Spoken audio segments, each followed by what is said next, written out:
ప్రభునందు మాకు అత్యంత ప్రియులైన దేవుని బిడ్డలైన మీ అందరికీ ఈ ఉదయకాల సమయంలో మన ప్రభు అయిన యేసుక్రీస్తు ప్రభువారి అతి శ్రేష్టమైన నామములో వందనములు తెలియచేస్తూ ఉన్నాం. ఈ రోజున ప్రభువు మనకు అనుగ్రహించు వాగ్దానమును మనము చదువుకుందాం. పరిశుద్ధ లేఖనములో నుండి కీర్తనల గ్రంథము 78వ కీర్తన 70వ వచనమును మనము చదువుకుందాం. తన దాసుడైన దావీదును కోరుకొని గొర్రెల దొడ్లలో నుండి అతన్ని పిలిపించెను. ఈ 78వ కీర్తనను ఆసాపు అనేటువంటి దైవజనుడు వ్రాస్తూ ఉన్నా. ఆసాపు వ్రాస్తూ అంటున్నాడు కదా, దావీదును దేవుడు కోరుకున్నాడు అని. దావీదు గొర్రెలకు కాపరిగా ఉన్నా. తన తండ్రి మందను మేపుతూ పొలముల వెంబడి మందను మేపుతూ ఉన్నప్పుడు అలాంటి కాపరిగా ఉన్నటువంటి దావీదు మీద దేవుడు ఒక మంచి ప్రణాళికను కలిగి ఉన్నా.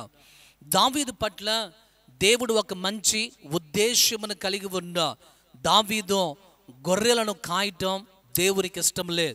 దావీదు ఒక గొర్రెల కాపరిగా ఉండటం దేవుని యొక్క ఉద్దేశము కాదు.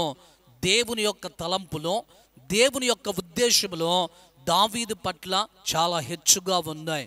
అందుకే కాపరి అయినటువంటి దావీదును గొర్రెల కాయుట మాన్పించి తన ప్రజలైనటువంటి ఇశ్రాయేలీయుల మీద రాజుగా ఉండటానికి, దేవుని ప్రజలైనటువంటి వారికి ఆయన పరిపాలన చేయాలి అని దావీదును దేవుడు కోరుకున్నాడు.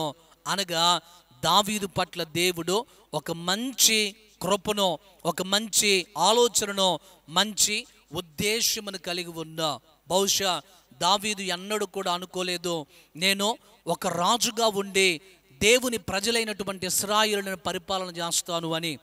దావీదు యొక్క తండ్రి కూడా ఎప్పుడూ కూడా నా కుమారుడు ఒక రాజుగా ఉంటాడు, ప్రజలను పరిపాలన చేస్తాడు, సింహాసనం మీద కూర్చుంటాడు అని యెషయా కూడా అనుకోలేదు.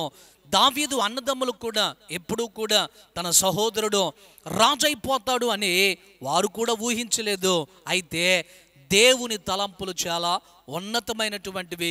అందుకే ప్రభు మాట్లాడుతూ అంటాడు కదా, మీ ఆలోచనల వంటివి కాదు నా ఆలోచనలు, మీ త్రోవల వంటివి కాదు నా త్రోవలు అని అంటాడు ప్రభువారు.